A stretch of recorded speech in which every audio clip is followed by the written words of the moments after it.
নমস্কাৰ বন্ধুসকল, আজি আপোনালোকক মই এনে এজন ব্যক্তিক লগ কৰাই দিব বিচাৰিছোঁ যিজন ব্যক্তিৰ কোনো চিনাকিৰ প্ৰয়োজন নাই।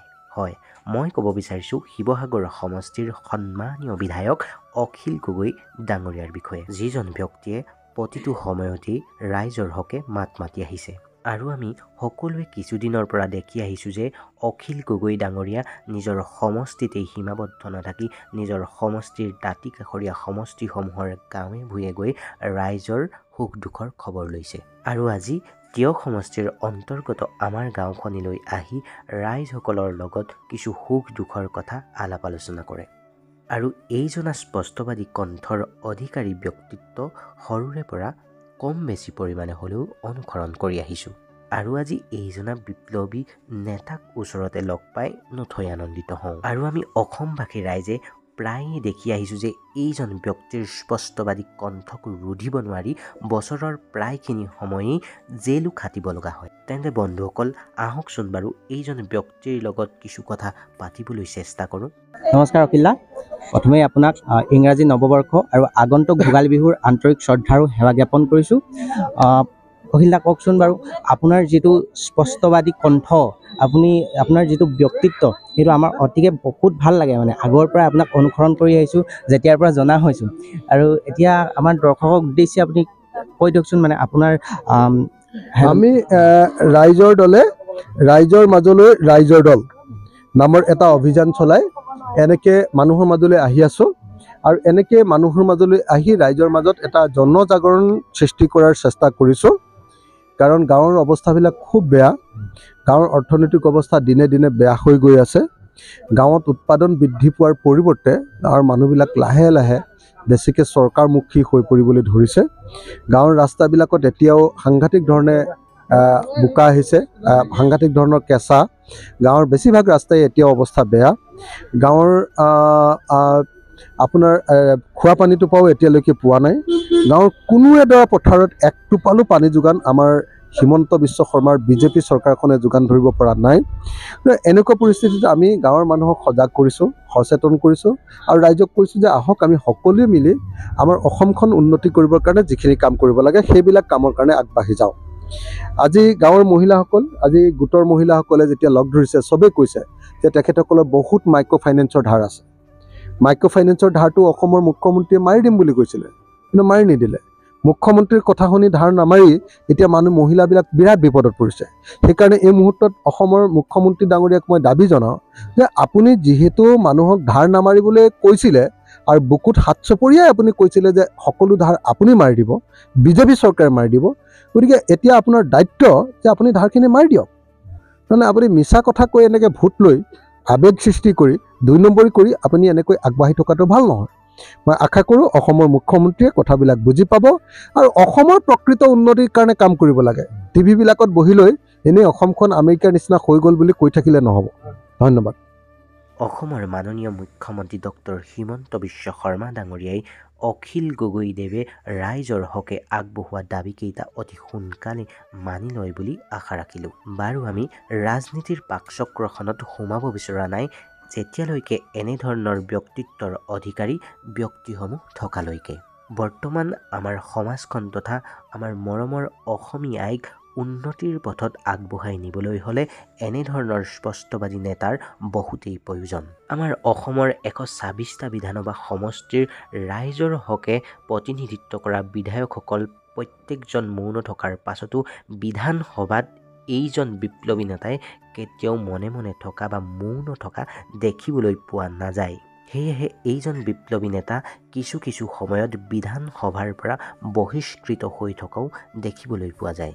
বাৰু আহকচোন এইজন বিপ্লৱী নেতা আজি আমাৰ গাঁৱলৈ আহি ৰাইজৰ লগত কেনেধৰণৰ আলাপ আলোচনা কৰিলে শুনিবলৈ চেষ্টা কৰোঁ। মই পুৰা জোকাৰি থাকো বুলি জানেনে নাই? 126 জন MLA ভিতৰত আটাইতকৈ খটখটীয়াটো ময়ে। কোনেও নামাতে, চব বুজাবুজিত থাকে, বুজিছে নাই? চব বুজাবুজিত থাকে। চৰকাৰে বেয়া পাব নহয়, মোৰ আৰু বেয়া পালেও পাবি, ভাল পালেও পাবি, এনেকে থাকিব। মোৰ কথাটো হ'ল এটাৰ পৰা পাবলৈ মোৰ একো নাই। মই ৰাইজৰ কথাকেইটা ক'বলৈ আছে, মই ৰাইজৰ কথাকেইটা কৰিম। এতিয়া মই সেইকাৰণে আপোনালোকৰ লগত কেইটামান কথা পাতিবলৈ আহিলোঁ। এইখন গাঁৱত খোৱা পানী যোগানটো পূৰা হ'লনে নাই? চব ঘৰে পালেনে? পানীখিনি চাফা নাই? ঠিকে আছে। আৰু এইটো পুৰণা প্ৰজেক্ট নে নতুন প্ৰজেক্ট? নতুন প্ৰজেক্ট। অঁ, এইটো নতুন প্ৰজেক্ট পালে তেতিয়াহ'লে ন? কেইখন গাঁৱত পালে পানী? আমাৰ ইয়াত পাইছে। আমাৰ সেই লাহন গাঁৱলৈকে হ'ল বাৰু, লাহন গাঁৱৰ পৰা সেইডোখৰহে এতিয়া কৰি আছে।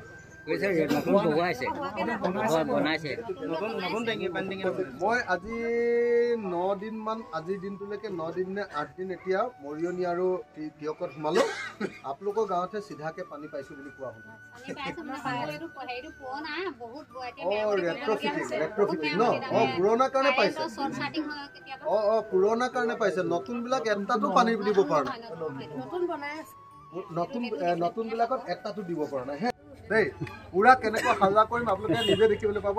আৰু মই এনেকৈ হাল্লা কৰিবলৈ যাওঁতে কিমানবাৰ বিধানসভাৰ পৰা খেদা খাওঁ দেখিছেনে নাই? হা, মোক খেদিয়ে থাকে অনবৰতে, দেখিছে নাই? হা, হয়নে নহয়?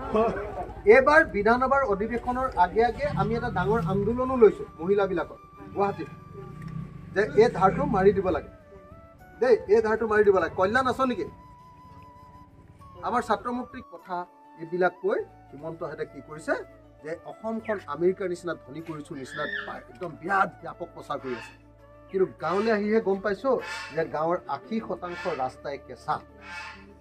গাঁৱৰ ল'ৰাবিলাকে স্কুললৈ যাবৰ কাৰণে, মাইকী মানুহজনীয়ে বাহিৰলৈ ওলাই যাবৰ কাৰণে মেখেলা ইমানলৈকে দাঙিহে বাহিৰলৈ ওলাই যাব পাৰে বাৰিষা দিনত।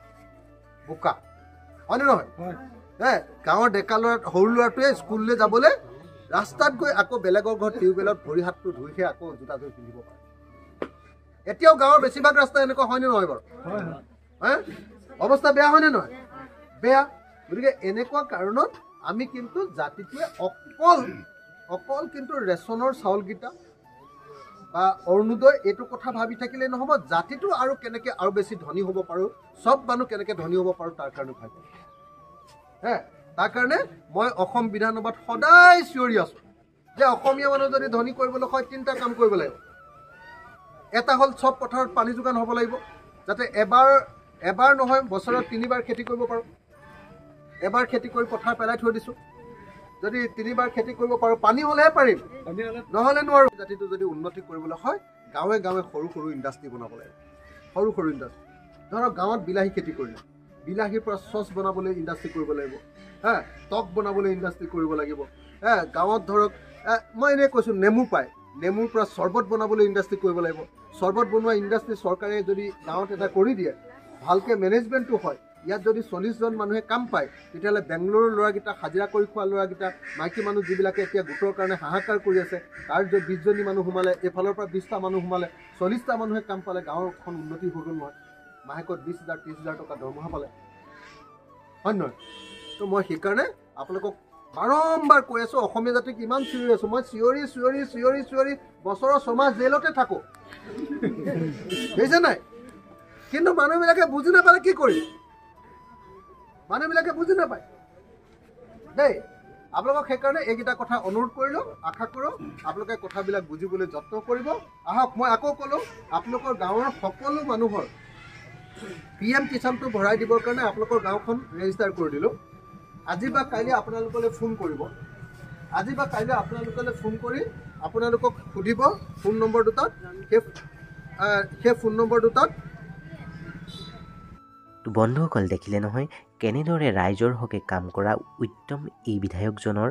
সেয়েহে অসমৰ প্ৰত্যেকটো সমষ্টিতে এনেধৰণৰ স্পষ্টবাদী, এনেধৰণৰ ব্যক্তিত্বৰ গৰাকী বিধায়কৰ অতিকেই প্ৰয়োজন। তেতিয়াহে আমাৰ অসমখন উন্নতিৰ পথত আগবাঢ়ি যাব। বন্ধুসকল, আজিৰ এই ভিডিঅ'টোৰ পৰা ইমানতে বিদায় মাগিছোঁ। যদি ভিডিঅ'টো চাই ভাল পালে লাইক, কমেণ্ট, শ্বেয়াৰ আৰু ছাবস্ক্ৰাইব নিশ্চয় কৰিব।